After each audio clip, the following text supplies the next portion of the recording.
When that infamous thing happened with Jim Cornette, were you already wrestling, or were you still?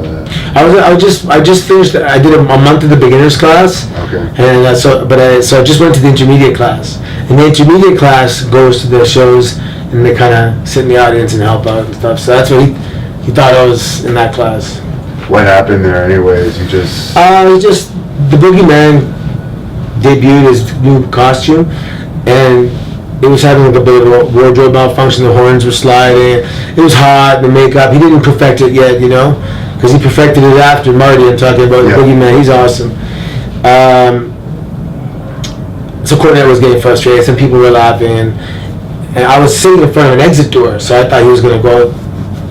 No, I didn't know he was going to go out the exit door. I'm sitting there. My daughter's in front of me, and he turned to me, because he's going out the door, but I thought he was just going to scare my daughter for me, do me a favor, a solid, and just give her a great experience of being scared by the Boogeyman.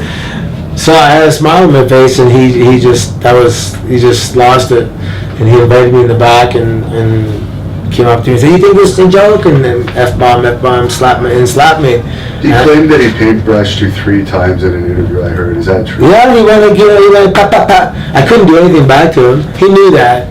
He took advantage of the fact that if I'm a young, up-and-coming guy in the business, I'm not going to punch up Jim Cornette, obviously, right, I'm Canadian. I would have been kicked out of the country, I imagine. They would call the police. This guy assaulted this guy. Yeah. He's a known name in the town. So I really had no choice not to do anything. I sucked it up.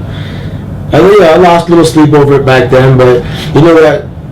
By doing that to someone and taking advantage of it, the punishment is in that he kind of showed who he was. Right. He's that guy. The guy that would take advantage of someone that wouldn't do anything back, and he was ultimately fired over that. Yeah, apparently he was going to be fired anyway. That was just the straw that broke the camel's back, and they gave him a reason to expedite it. He's a loose cannon. He threatened guys, and yeah, he was pretty bad. And I also heard him say in an interview that the Boogeyman was also mad at you. No, Boogeyman wasn't mad at me. He says that, but I talked to Marty after, and I'm like, he's like, "I wasn't mad at you, man." I'm like, "I didn't think you were." He was frustrated. Yeah. He was upset because of what happened, but Marty and I are good. Is everything good with you and Jim now? I never met him. I never met him outside that time. I would have loved to learn from him. I wanted to learn from everybody I could. People that have been around, have a lot of experience, but I never had the opportunity. That was it. Recently, he's talking about it online, but I'm not going to engage in a back and forth. I'm busy, man. I got stuff to do, right?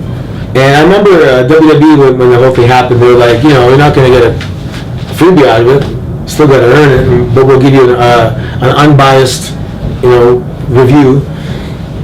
And they did. And they came and it's funny, when I got signed, I went up to Johnny Ace and I'm like, just want to thank you for giving me the unbiased review. And he looked at me and he's kind of like, what? I said, I'm the guy from the Cornette thing. And he's kind of like, oh, then you should, yeah. So, which is good. It means, so you didn't know? When you hired me, you didn't know I was that guy? So I earned it on my own then.